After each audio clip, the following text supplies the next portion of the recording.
Ladies and gentlemen, let's get ready to mumble!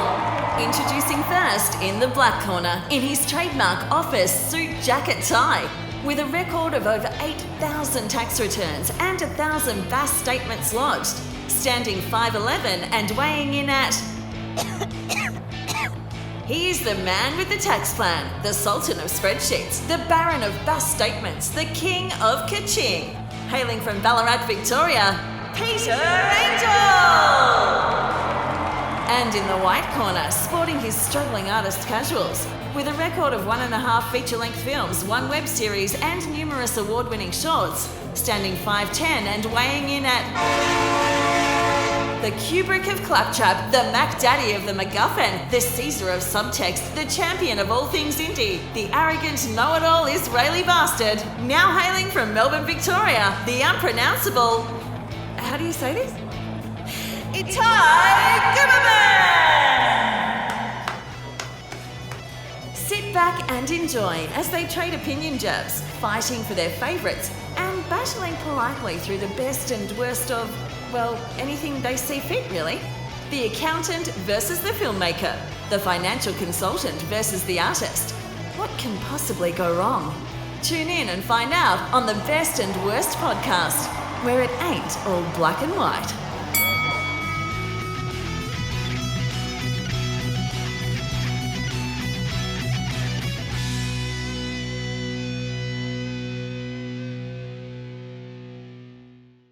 Hello and welcome to the Best and Worst podcast. My name's Peter Angel and I'm talking today with...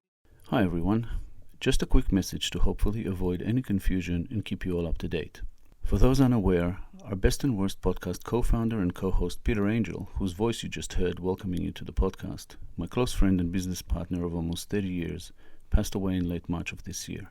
We recorded 9 episodes 0 to 8, which have all been edited, uploaded and released for you to enjoy. After some thought, I decided to continue the podcast in Peter's memory, as he loved it so much and it was really an enjoyable project for us to work on together, and I hope to make him proud.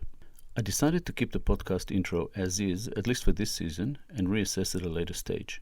All new episodes will include special guest co-hosts. I hope most of you will go back and listen to all the episodes with Peter co-hosting and get to know him a little more. I also hope you continue to support the podcast into the future and help us do this for Peter. The podcast started as a passion project involving 2 friends with a common interest and a desire to share that with the general public, which I hope to continue in that same direction. It won't be easy without Peter, as he was such an important part of this whole idea, but it will continue with him in mind and spirit and be just another way to keep his memory alive.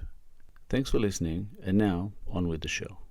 Today, I am going to be talking to a friend, a collaborator, another filmmaker I have worked with for a long, long time. Today, I'm talking to Asaf Angel. Hello, everyone. Today, we are here to talk about the best and worst of James Cameron. Yeah, Cameron and I kind of have a love-hate relationship, I think, over the years. I am not a big fan, I think, of Cameron's approach to filmmaking. But he's made some amazing films, and some films that I maybe don't like as much, but have been huge worldwide successes. What's your take on Cameron? I put Cameron in the same level as others like him. I think he's a master spectacleist. He knows how to put on a show, and he did contribute a lot to cinema with his technical innovations and his risk-taking. He loves it's like he's addicted to taking risks with his projects. I give him the respect that he deserves as a spectacleist, but as a storyteller, it's a different scale to measure him on. Yeah, well, looking at the top, at least the top 3 probably on my list here, they are all sort of borderline masterpieces within their genres and subgenres. The top 4 are, to me, fantastic films. Big fan. Probably from 5 to 8, I'm less of a fan, although I can't deny that some of them are at least technically sound, if not, somewhere close to perfect and way, way, way above most other films. Yet I'm not a huge fan. And that's kind of where I put Cameron with the films that he hasn't hit home with me, is that they do lack some kind of soul. I think that artistic part is not there, although there is, some artistic prowess there, no doubt. It's just, it doesn't feel that it caters to filmmaking as an art form, that it's just basically making what people want to see. And that can usually send you down a bit of a wrong path as I see it. But you can't argue with the amount of money that his films have made. So yeah. So I'm not going to be able to win that argument, but yeah, he's a bit of a half and half for me. A lot of his stuff is fantastic, and other stuff is very, very manipulative, and the manipulation is very, very evident, where it kind of takes me out of the film. Yeah, it feels he tries to cater to the widest possible demographic in his later projects. As I used to do with Peter, let's just kind of jump into talking about his films' ratings or rankings or on IMDb, and then I'll talk a little bit about their budgets and returns, box office returns, and see kind of where he stands as far as with the fans. Now, on IMDb, the number 8 film, which is the one that is kind of going to be least discussed between us today, is Piranha 2, The Spawning. It rates 3.7 out of 10 on IMDb, by far his lowest rated film. You haven't seen it, is that right? No, I haven't. Yeah, and I have seen it many, many years ago. Obviously, his first feature film, so it's not at the same level as his other stuff, at least, production value-wise. It's a good-ish B-grade horror, and it is okay for what it is. I think 3.7 might be a little bit low, probably somewhere close to a 5. Not great, but I can see how it would be. Although on IMDb it isn't, a bit of a fan favorite. So I assume maybe more for horror fans. I just have to mention we're not counting animated films. We're not counting documentaries or short films, or because he's done a lot of other stuff, mainly documentaries, which we're not looking into. But number 7 was a big surprise as far as IMDb, and it's True Lies at 7.2. So the rating is high, the ranking is low. That probably is more of a testament to how well his other films are rated. Okay, I don't think True Lies should be this low, but it's not. It seems out of his body of work, it's the one that's most unusual. Yeah, maybe. Yeah, it kind of stands out. It's a bit more sort of mainstream action, whereas his other films have gone more on the sort of sci-fi or drama. Well, number 6 is The Abyss at 7.5. Just reiterating on True Lies, I thought was maybe a bit low as far as the ranking. The Abyss, I think, is a bit high. It's 7.5 out of 10 on IMDb.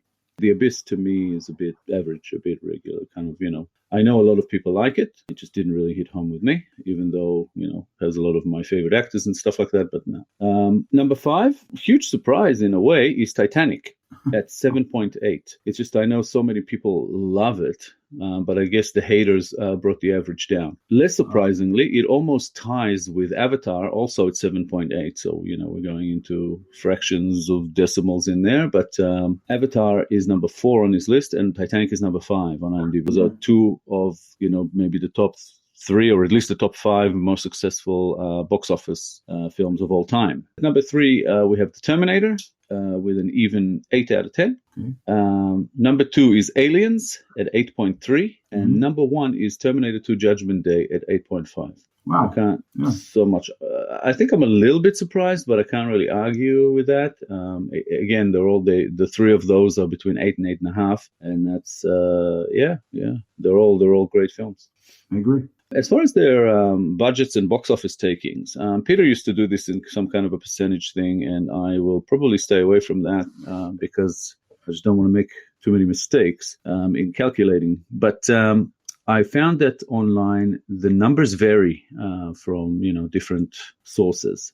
So I tried to stick with the IMDb source as much as possible, although they were missing some numbers, so I picked them up from somewhere else, and I tried to kind of round them rather than go with the specific numbers for some, because again, they were different on so many. I found some sort of an average. They were fairly close. In one case they weren't, and I will state that. And I basically looked at how many times the box office numbers were, how many times of the budget sort of thing. So, if a film was just as an example, say a 1 million budget. If it's a 10 million box office returns, then it's obviously 10 times the budget. In this case, finding the numbers, the number 8 film, as far as returns, or as far as that, what Peter called return on investment, as far as box office numbers versus the budget, was actually The Abyss. It had a 70 million estimated budget, and it brought in box office of 90 million. So it only brought in like 1.3 times its budget, which means it lost money in this case, because the advertising and promotion, whatever, would have really cost them probably a fair bit. I don't know if it's, close to that budget or not. And again, they would have probably brought in more money on DVD and TV deals and, maybe not so much on streaming, maybe a little bit. But yeah, it may have found its way closer to breaking even, but probably didn't, I would say. I actually liked that film. It was very innovative at the time. So I remember it when it came out. It's 89, I think. As far as the subject matter, I thought it was a bit simplistic. Its storyline was very similar to a lot of other films. In some ways, it was almost like E.T. underwater.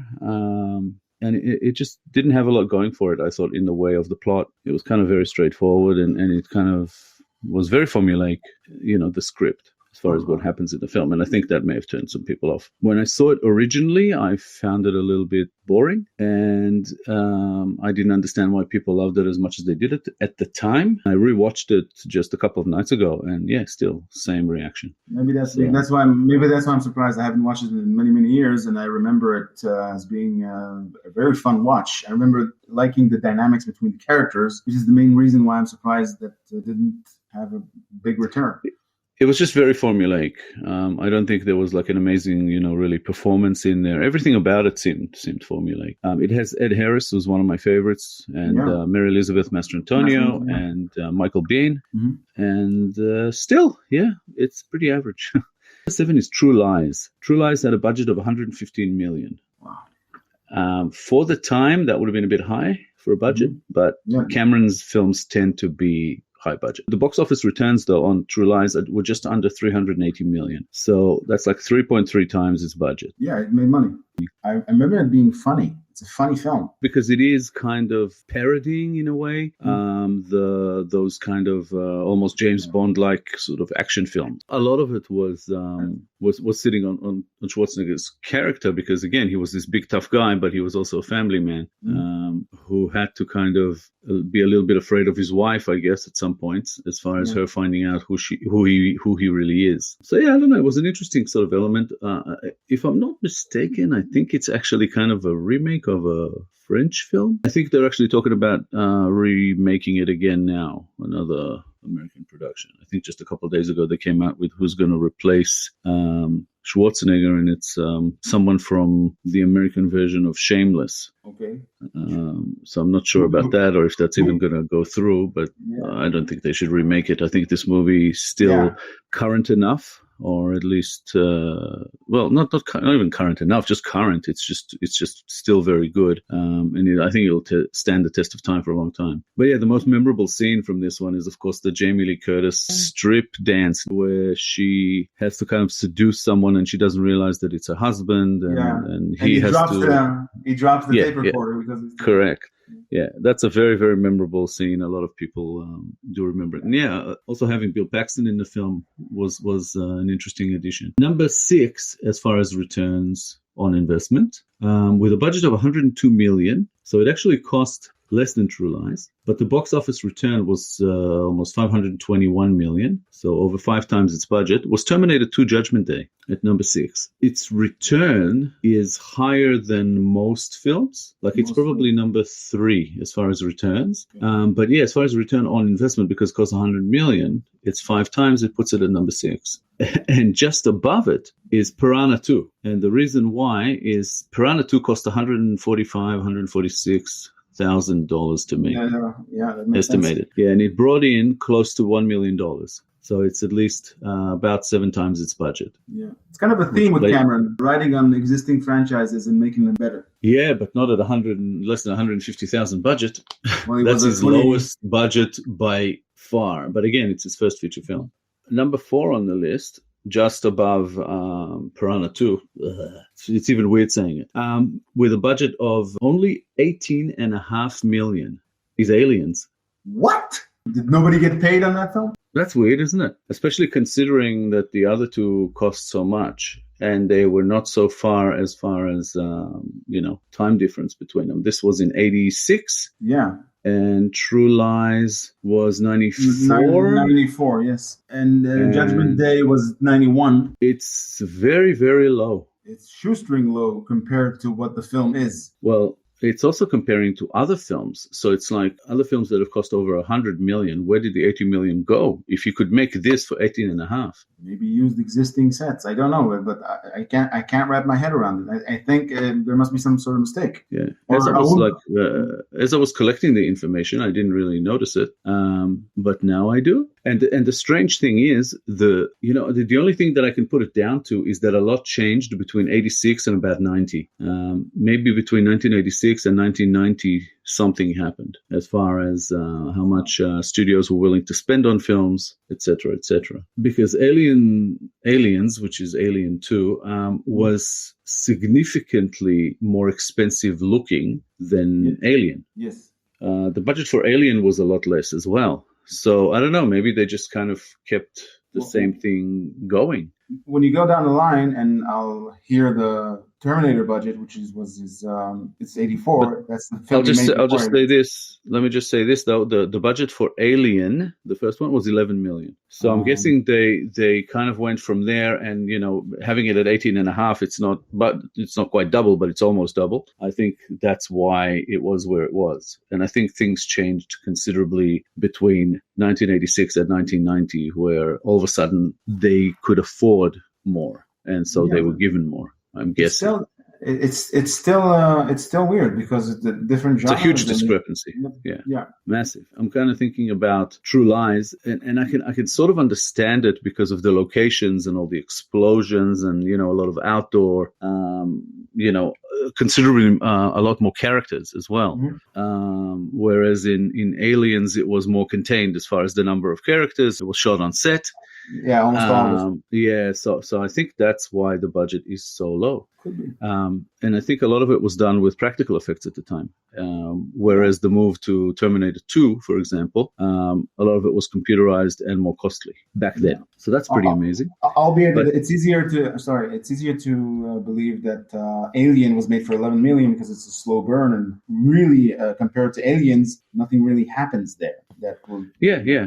I know, but again, like I said, the budget is almost double, or at least 7.5 million more, and all of that was put into guns and bullets and little bits of explosion. Set building, yeah. So maybe that kind of makes sense, but still surprising. The thing is, the box office record for this one is a bit in question, because even on Wikipedia it listed as between this and that, and it's between about 131 million and about 183 million. And I found it to be either or those figures on different sources. So if it's 131 million, it's 7 times the budget. If it's 183 million or whatever, it's 10 times the budget. So it's roughly that. And that's why it sort of ranks number 4. I used the 10 times the budget figure, and it puts it there. Third on the list is Titanic, a 200 million budget, and it brought in 2.2 billion. So it's 11 times the budget.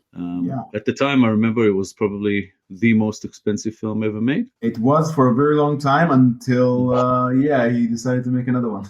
The one you're talking about is obviously Avatar, and it was more expensive. But 200 million was a big one, and I remember it was also not the proposed budget. It was supposed to be less. It's doubled. It's doubled than the proposed budget. They wanted to shut him down for a very long time. But the production went for a long time. But in the end, it paid off. Avatar. A budget of 237 million, and it brought in almost 2.85 billion. Wow. Which is actually a lot more than Titanic when you think about it. And again, these two films, for Avatar, that's 12 times the budget. But both of these films would have made a shit ton more on DVD sales, Titanic may have also been VHS. And again, you have soundtracks and merchandise and all kinds of stuff and TV sales and blah. And those two films made so much money. Number one James Cameron film, as far as return on investment, is The Terminator. Yeah, it's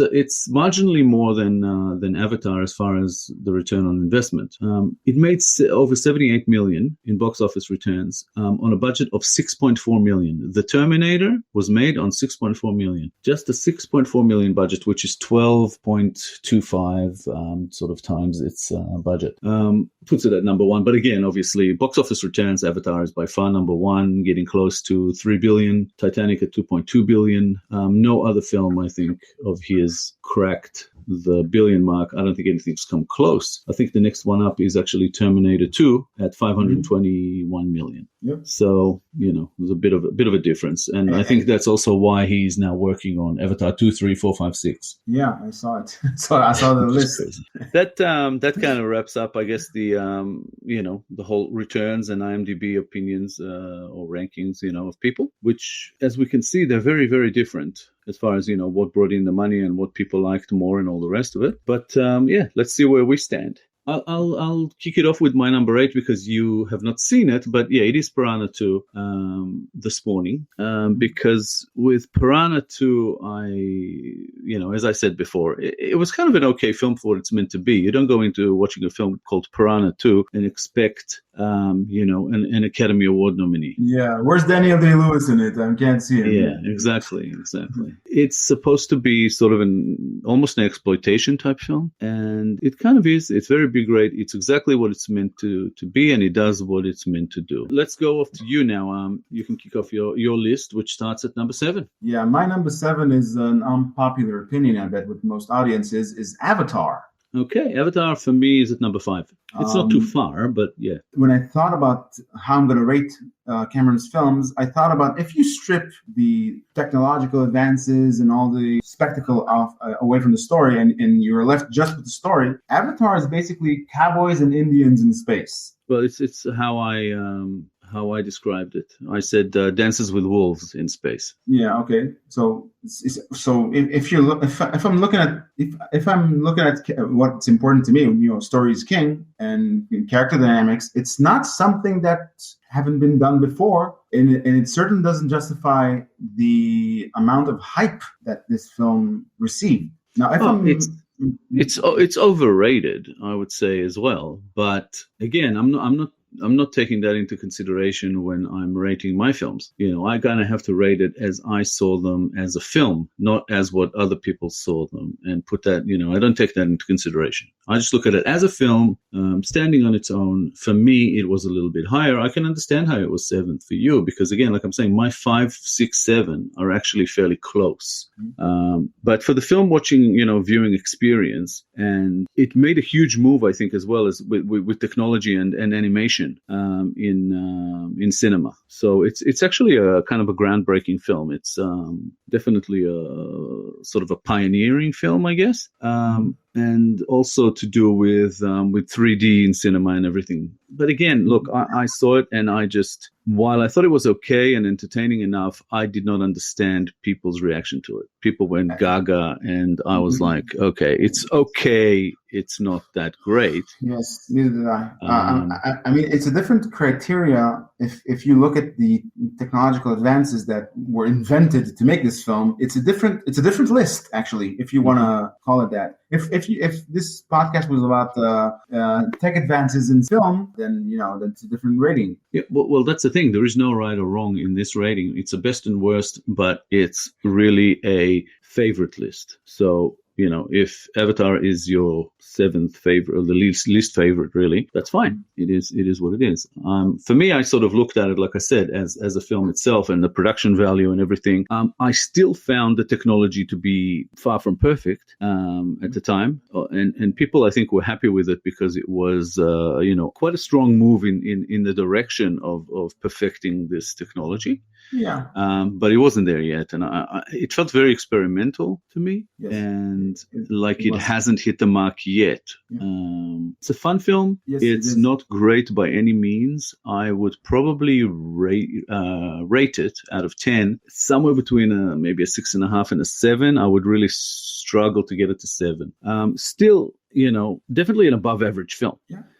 If I have to describe it in a sentence, it's a theme park ride in the guise of a profound film. Yeah, which was kind of the downfall of filmmaking in a way, because, or the start of it anyway, when, after that, I think superhero films started taking over in the way that they have, that everything had to be this kind of a theme park ride rather than, an artistic piece, which is, fair enough. It's what the public wants, and they are given it, and all the rest of it. It's still not what I want. But yeah, my number 7 though, unless you have more to say about Avatar. I feel like I'm bashing it, and that's not the intent. It's not so much about bashing it. I think what you're saying is, to you, it was your least favorite Cameron film, and that's not a problem. I think I liked it more with the live action parts. The animation took me out of it in a way. Yeah. It's a star-laden production. There's like a lot of big names. And I mean, Sam Worthington, who headed it, I think he was kind of the hero. He was not that well known at the time, an Australian actor that is sort of was breaking through. But also Zoe Saldana, I think this was the first that was kind of put her on the map. But it had Sigourney Weaver and Stephen Lang and Giovanni Ribisi and Michelle Rodriguez and Joel David Moore and Cissy H. Pounder and Wes Studi. And it's such a long list of actors that anyone who is really, really into film and knowing actors would know most of them. Yeah. I can't say that it was disappointing because I didn't expect much, kind of having some idea of what I was going into. Yeah, well, I had all the hype in the background, people telling me I have to watch this film in a theater because the experience, people talking about the experience. It's not, and I wasn't disappointed, but I didn't understand what the hype was all about. Well, the interesting thing with talking about the budget and the improvements in technology and things that had to almost be invented, to get this film made. It was originally planned to be completed for release in 1999. Wow. Yeah. But at the time, the special effects that Cameron wanted would have increased the budget to $400 million, and no studio wanted to touch it. Yeah. So it was shelved for 8 years. And then when advances in technology met, his needs, went into production, and the budget ended up being roughly half that. Well, more than half, but still. And his obsession for it showed because he didn't make a major project between Titanic and Avatar. He made documentaries, I think, in between. My 7th on the list, as far as, talking favorites, is The Abyss. That's my 6th. Yeah, so not far. But I found this film to be very disappointing. It just lacked something. It was basically the same as almost any film, discovering aliens and all of that. It was way too long, at 2 hours, 20 minutes for the story that was told. And even then, the story felt like the plot was rushed in parts, and in other parts it was too slow to get to where it needed to get. So the pacing was an issue. And again, it's just so unremarkable to me. Even when showing the sort of alien life forms and all of that, it was just so almost primitive, and not in the technology and the way they were presented, but the way they were designed. It was just like almost anything else. Okay, you had a stream of water that was, looking like a water snake that could, turn itself into faces and stuff. Wow. Mm-hmm. That didn't really... If you're looking at what they did there with the string of water, nobody did it before them. That's fine, but I didn't think that would be something that would, raise the film higher. As far as, it wasn't that important to the film, that stream of water scene. They could have done it in any other way. There was already some communicating between, those little jellyfish-looking things in the water that a few of them have seen. They could have done it in a lot of other ways. Okay, sorry. It was connected to the way the aliens manipulated water. Absolutely, but that wasn't a big part of the story. It didn't come into it later. That was it. They manipulate water. Great. You know what I mean? It had no real impact on the story. The story is very, very lacking. It is very much, it felt like a cut and paste we need a character that does this. We need the aliens to do this. We need the army guy who wants to destroy the aliens. A lot of it was just so, really? What? You know what I mean? It just didn't do it for me. Okay. The cast was okay. Some actors were a little bit over the top. But overall, it was all right. My experience when I saw it many years ago, my experience from it was, I can call it pleasant. Yeah, it's just not that great. And that's kind of where it left me. I think that if you make a film like this, there were elements of it that just made me think of Close Encounters of the Third Kind. Very similar. Some reminded me of maybe films like Sphere. Yeah. But again, it didn't do anything better than other films. And it just seemed to kind of, I guess mainly it felt like it was copying Close Encounters of the Third Kind, but trying to make it in some sort of like an aliens thing, but not going all the way there. The action parts of the film, with the kind of the violence or whatever that was in it, it just felt like it was just pasted in. It could have just been an exploration film, and the whole army part could have been put out of it. The army guys on the thing, the bomb, the blah, that could have been left out of it, and it would have made a more interesting story. Do you know what I mean? Yeah, it might have. It just didn't feel like it did anything positive for the plot. It just made it very, very copy-paste, kind of very, very cliche and very similar to other things. I just didn't see anything remarkable about it. And that's why, to me, it's like, probably, again, between a 6.5 and a 7, but it would be lucky to kind of get to a 7, and that's kind of where I'd leave it. I'm not being harsh on it. It's above average still for me as far as rating films, but yeah, not fantastic. My 6th is Titanic.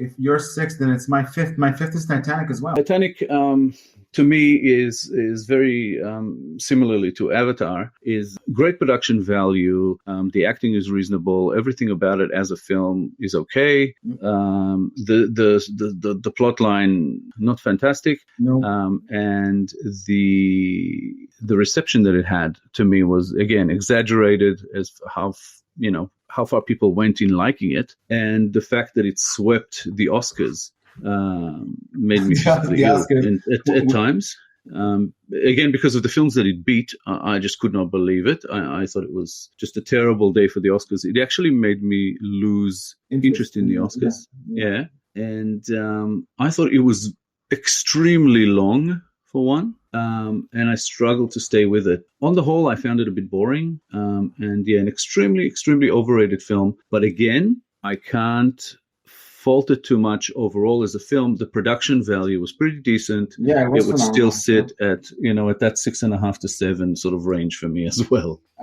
I talked before we went into the list about Cameron's. I don't know if it's Cameron's, just him. It won't surprise me if he had an entire think tank behind each and every project that he went into. But Titanic caters to a very wide audience. You have the romance for the women, and you have the cool things that happen to the ship for the men, and it's an historic story. Think about how he thinks what would sell this film in cinemas. What would make you buy a $15 ticket to go watch this film? But yeah, as we said, that seems to be what motivates him. When thinking about a project, I guess, as how good will this go over with the audience, or with the very wide audience.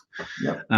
And that, to me, again, it's like a two-pronged sword. Like, okay, in one regard, it'll get you all these ticket sales. In the other, it's not going to be a great piece of art as far as the artistic side of film. But his films will always do well. I don't think so. I don't think so either. And I think that with Titanic, it was more evident as far as the manipulation part. The score and the soundtrack, it's telling you when you should be sad and when you should cry and when you should be anything else. Yeah. When you should be happy and when you should be alarmed and everything.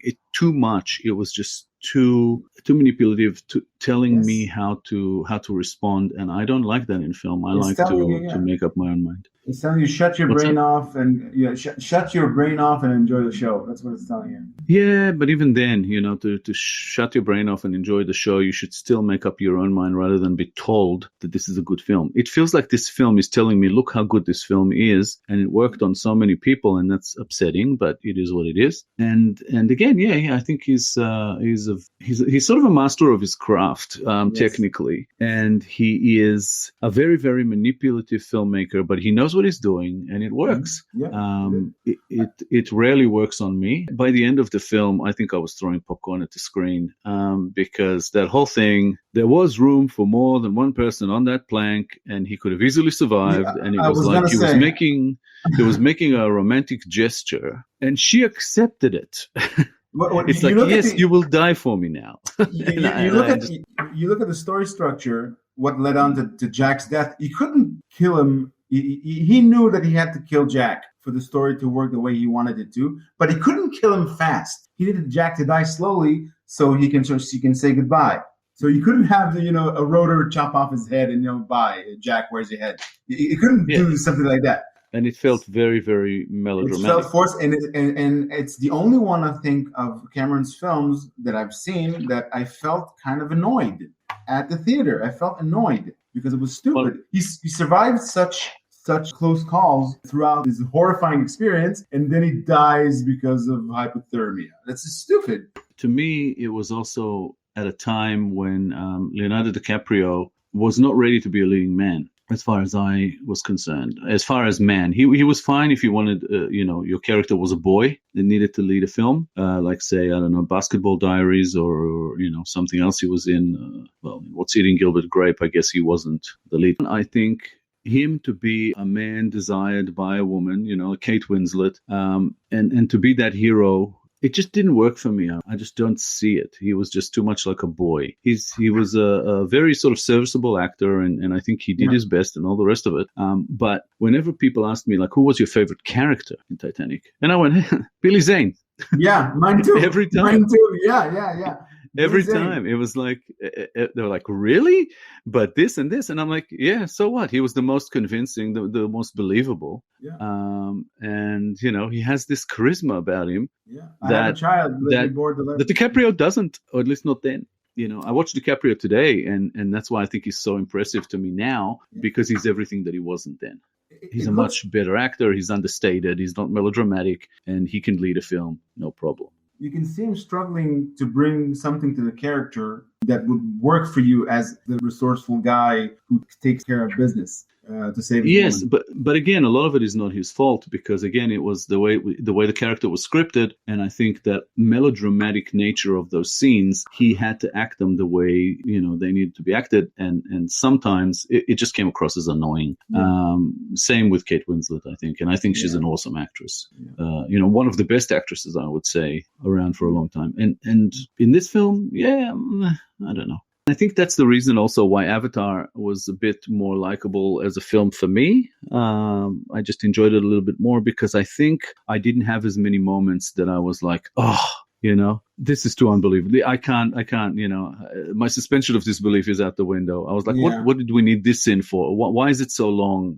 There was so much room in that film for me to think and dislike something. Whereas with Avatar, I think the action was a bit more, well-paced, and it kept me in the movie, and I had no huge complaints. Whereas with Titanic, I did. Yeah, well, I had a different take on Titanic. There's a reason why I ranked it above Avatar. It wasn't a hard call. No, it was because you loved that King of the World scene. Yeah, sure. I love the fact that she threw a $350 million diamond necklace into the ocean. That shows that she's not materialistic. That's not the reason.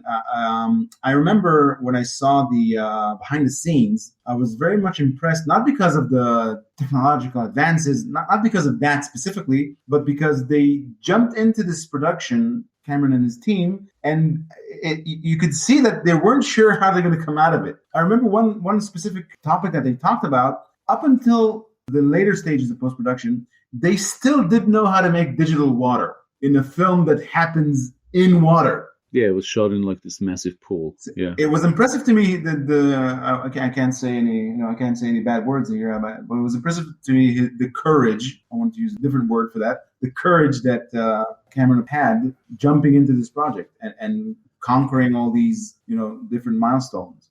A film with this much kind of, sort of wrong about it, say quote unquote wrong. It won 11 Oscars. It has Leonardo DiCaprio, Kate Winslet, Billy Zane, Kathy Bates, Frances Fisher, Gloria Stewart, Bill Paxton again. David Warner is in this. Victor Garber, Susie Amos. It has again, one of those big casts. It's a big film. It's kind of an epic film. But yeah, it just, to me, I think it's almost where Cameron fails. I think when he gets too epic. And he becomes, it's almost to me like I can see Cameron through the film. I can see what he wanted to do, and I can see that he's trying to prod me with a stick and saying, you should like this, you should cry here, you should do this. And that will always fail for me. What I like to call when a film is self-aware, you can see the director's, ego inside in the story. And sometimes I wonder if I'm biased because it receives so much attention. But again, it's compared to the rest of his work. Yeah. And there were all these things that came out after, like people finding all these mistakes in it and stuff. Like there was something in the film where Jack, DiCaprio's character, he claims to have gone ice fishing on a lake somewhere in Wisconsin. Okay. Lake Wissota, something like that. And apparently that lake, which does exist, is a man-made reservoir which wasn't created until 1917. That's forgivable. I can understand. Of course it is. Of course it is. That's what I was going to say. People were picking on stuff like that, on continuity issues here and there and stuff like that. And I was like, I do think that in a film this big, this shouldn't have happened in the script, but it's forgivable. Yeah, of course it is. Because again, it's such a massive film. You're gonna miss out on little things here and there, and it's not all meant to be, true story. When I was researching the budget and all that, I made note of one thing that people were picking on with this film as well. It was like they made a mistake in the final credits. A musician, Ian Underwood, was incorrectly written as Ian Underworld. It just made me laugh at the mistake that is so stupid, but also at the fact that people found it. That's unforgivable. They should. For Ian Underwood / Underworld, it's just one of those films. I think it definitely caters to a wide audience. The romance part of it, a lot of women were very into this film, still are, I would assume. It's like also you're watching a film called Titanic. You know what's coming. Yeah. And at the end, when the ship went down, I was still clapping because it went down. Yeah. Because it went. Oh, finally! Come on. You don't share. Yeah, I wanted it to go down. I wanted them all to go down. I wanted that movie to go down by the end of it. Yeah. Does that saltwater taste good? And again, I try to separate my personal taste from it and say, look, it's an okay film. It's very much overrated, but yeah, it is above average. I remember. I don't remember where I saw it, but I think maybe it was in Entourage or some other show or film, but there was a scene in my head where James Cameron is attending some sort of event, and somebody asks him, "Excuse me, Mr. Cameron, what motivated you to make Titanic?" Money. No, not money. He says, "I wanted to make young women cry." Mm-hmm. And even though it sounds like a joke, that's exactly what he wanted to do. I can see that in the film. That's exactly that was his objective. I'm sure he succeeded in all of his objectives. He wanted to make money, to make a successful film, to make girls cry. Whatever he wanted to make, he did succeed. Yeah. But it still doesn't make it a great film. Let's say it's a good film. It's an okay film. It's above average for technical reasons. For other reasons, I think it's below. But it is what it is. But that takes care of our 5 through 7, 5 through 8. And we are now in the top 4. So what's your number 4? My number 4 is True Lies. Yeah, same here. I wanted it to go higher, but I think the top 3 is that strong that it couldn't get in there. Yeah. Mm-hmm. But True Lies is, to me, a great film. On IMDb, it's at 7.2 out of 10, and I'm not going to argue that too much, but I will say that for me, it's probably more of an 8. It is just so much fun. Yeah, it's a fun film. Yeah. It doesn't try to be anything else, I don't think. Some of the one-liners from Ani here are classic, second only to his lines from Predator, in my opinion. When he's being interrogated about, this kind of a warhead thing. Yeah. What is it a snow cone maker?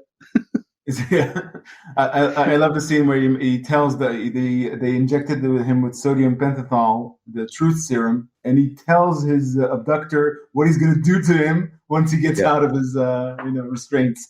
I'm going to hit you with this, and I'm going to kill you with this gun. And when his wife eventually asks him, have you ever killed anyone? But they were all bad. But they were all bad.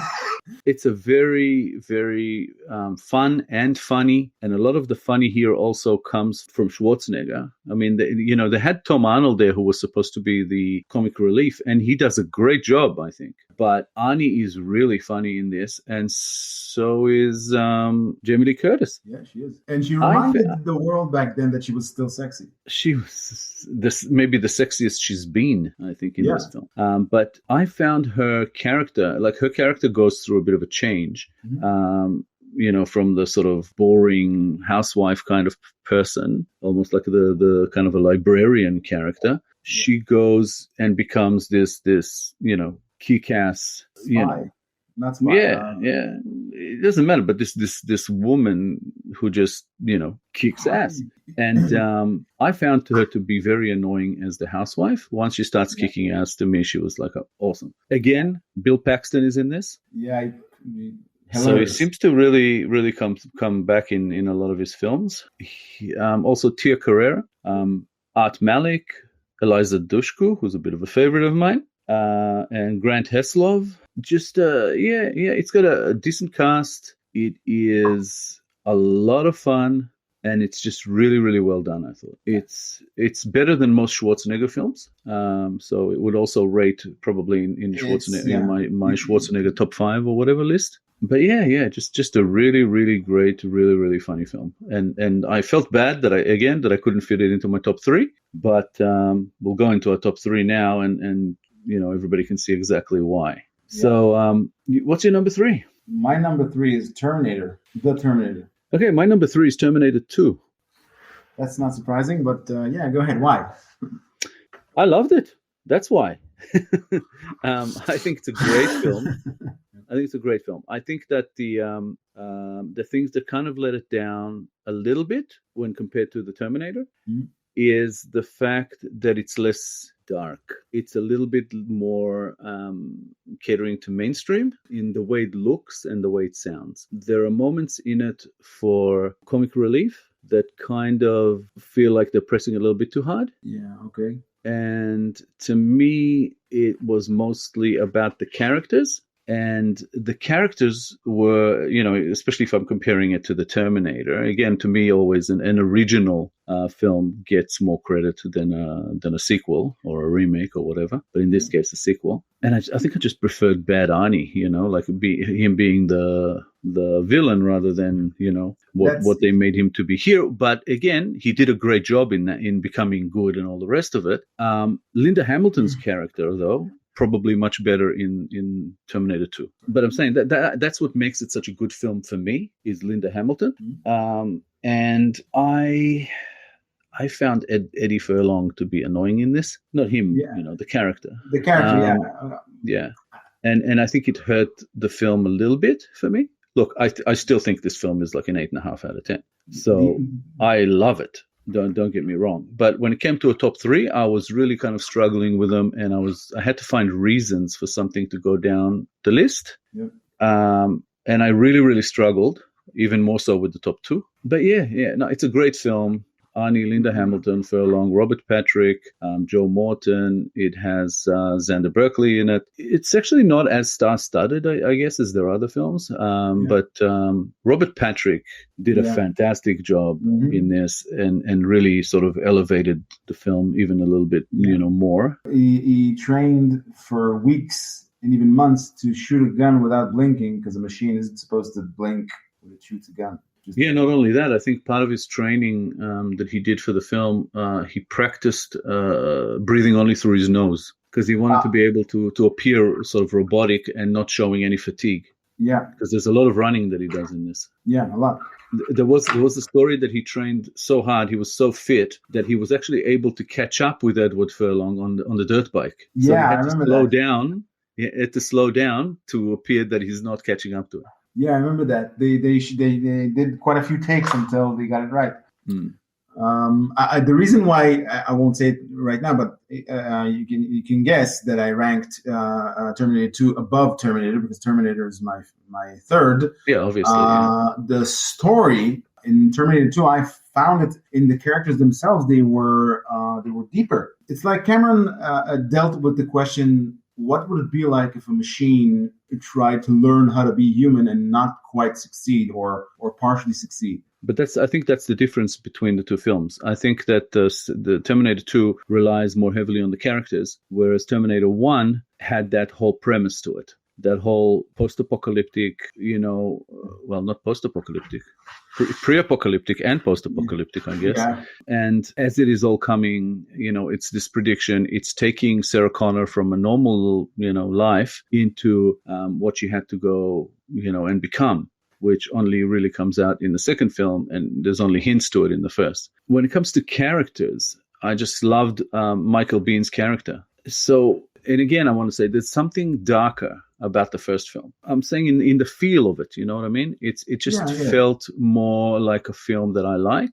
And the world, it fit the world better. The fact the second one was a bit cleaner. It was a bit more kind of like it's a bit for fun. But yeah, that whole Kyle Reese character I thought was a big one in this. Well, yeah, I don't disagree, but I took the character dynamics and the characters themselves as my point to rate it higher in T2. Most people rank it higher. I just didn't. But the first one also had Bill Paxton. Yeah. In a small part, along with Brian Thompson, two of those gang kind of guys, which was a nice little addition. But yeah, I think Lance Henriksen was in the first one too. Yes, he was. I think that the first film nudges a 9, whereas the first one is about 8.5, maybe even like an 8.7. The discrepancy is not huge. And again, I had to find reasons to rank one above the other. And it, like I said, it's a favorite list. And to me, the first is a bit more of a favorite. Just a fantastic film. But the second one did bring us Hasta La Vista Baby. So that's the main reason why I ranked it higher. Yeah. I thought so. I figured as much. But yeah, so hang on. The Terminator is your number 3. What's your number 2? My number 2 is Terminator 2. My number 2 is the Terminator. So obviously we both have the same number 1, which is Aliens. Yeah.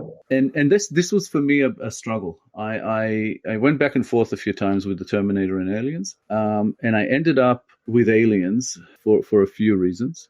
One being that I think it's actually one of the very, very few films that is a sequel that is probably better than the original. I don't think you can measure it. You can't, because they're two very, very different films. Yeah. But it doesn't matter. I kind of where I would rate Aliens, in my favorite or even best films of all time, and where I would rate Alien. I think Alien would still be below Aliens, and that's sort of what I go on. Alien is great, it is. Burn, it's this and that. It is. But Aliens is just non-stop action from start to finish. The characters are amazing. Even the smaller characters. The subject matter needed Cameron to tell a story on it. Yeah, look, Ripley is an awesome character. Yeah. She was a little bit similar to Sarah Connor. She was made in the first, but she really took place in the second. Yeah. Being this ass kicker of a character. Again, this one has Michael Biehn, again, one of my favorites, and he is really good in it. It's got Paxton again, a more of a present kind of character, I guess. Yeah, and the funny thing that a lot of people don't realize is the actress who played Private Vasquez, is Jeanette Goldstein. She is actually the one who plays the mother in Terminator 2. Are you sure? I am sure. Okay. It's pretty amazing, yeah? I always looked at her in Terminator 2 and I thought she looks familiar. She was a bit older, and I think maybe they even made her look a little bit older. But yeah, looked completely different. The reason I thought it was just such an interesting tidbit is because she's one of my favorite characters in the film. But the Private Vasquez to me was a really, really good character, and her dynamic with the Bill Paxton character was pretty awesome. Lance Henriksen was fantastic and had such a prominent character that really worked. I also liked that back then there was less politics and female gender roles. The women in the film, Ripley and Vasquez, kick ass because they kick ass because they know their stuff.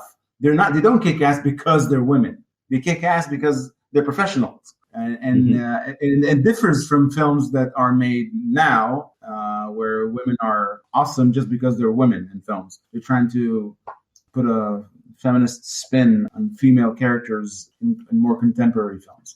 Well, that's the beautiful thing, especially about Ripley and, like I said, about Sarah Connor, is that they evolved into this ass kicker.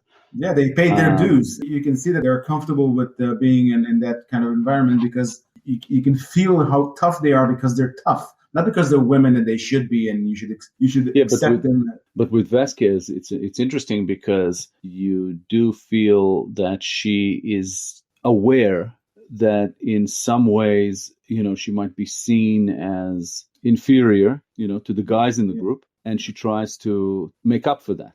Yeah, with her attitude. And show no fear and gung ho and everything. At the same time that she tries to make up for it, she doesn't seem to be bothered by that. And like I said, she's just an awesome character. It just really, really works for me. And I like films that have those sort of smaller characters stand out. And this one had a few. The guy who played Private Frost, Rico Ross, he's in it so little, but I remember him. Al Matthews, who plays Sergeant Apone, I think his name was something like that. And Mark Rolston is in it as Drake, and William Hope, who's less of a likable character, who plays Gorman. The officer? They all stood out. Gorman was their commanding officer? It was the lieutenant. The lieutenant. The lieutenant. Yeah. It was him. He exited the film as a lovable character, as a... He made good kind of thing. He made good. But came good. And Paul Reiser in it as this sleazy, was an interesting thing, and he played it well, I thought. But just so much good. Yep. And I think I just struggled with the top two films and ended up putting Aliens over the Terminator. For the simple reason of how many times have I seen it and how many times will I probably watch it again? Yeah, same here. I don't see myself seeing the Terminator 2 too often, but Aliens... I noticed that in the past, if Aliens was on TV and I would accidentally catch it, I wouldn't be able to switch the channel. Yeah. I would sit there and watch the film all the way to the end, even though I knew exactly what was going to happen. It's an interesting filmmaker. There's a lot to like, but there's enough to dislike, I think, especially if you're from sort of the filmmaking side, which we both are. But as far as the general public is concerned, I'm sure that people would rank his films very differently. But let's recap just before we kind of end this. Shoot off your top 7 from 7 to 1. Okay. Avatar is number 7. The Abyss is number 6. Titanic is number 5. True Lies is number 4. Terminator is number 3. Terminator 2 is number 2. And Aliens is number 1. Yep. And my list, I went with the full 8, as I have seen Piranha 2, and it is my 8th. My 7th is The Abyss. My 6th is Titanic. My 5th is Avatar. Number 4, True Lies. Number 3, Terminator 2 Judgment Day. Number 2, The Terminator. And number 1, Aliens. Yep. So same number 1, and I think we had another, same number 4. Yeah. But the lists are fairly similar. Again, it's a small list, and it's funny, but there is a massive difference between sort of the bottom 4 and the top 4. So that's it for us when it comes to James Cameron. Definitely an interesting filmmaker to talk about. But I think we'll end it here, and we'll be back again next week as always. I'm not sure if Asaf will be here next week, but he'll be back again. There'll be a guest co-host with me every week. So thanks for listening, and thank you, Asaf, for coming on board. Happy to be here. And we'll talk again soon. Okay. Well, goodbye. Thanks for listening to the Best and Worst podcast. We'd like to thank everyone who joined and listened to the show. We appreciate you all and hope you'll keep coming back for following episodes. A big thank you goes out to Tam Heinjus for helping us out tremendously and voicing our intro, and Scott Martin for working his magic on the intro sound edit. Also, a big thank you goes out to Asaf Angel for all the help with the logo design. Great work, everyone. Thank you very much. We really appreciate you. If you like the show, then please recommend the podcast to your family and friends, and subscribe, share, follow, leave a comment. You know the drill. For more information, please check out the show notes. Thanks for listening. We'll be back again next week.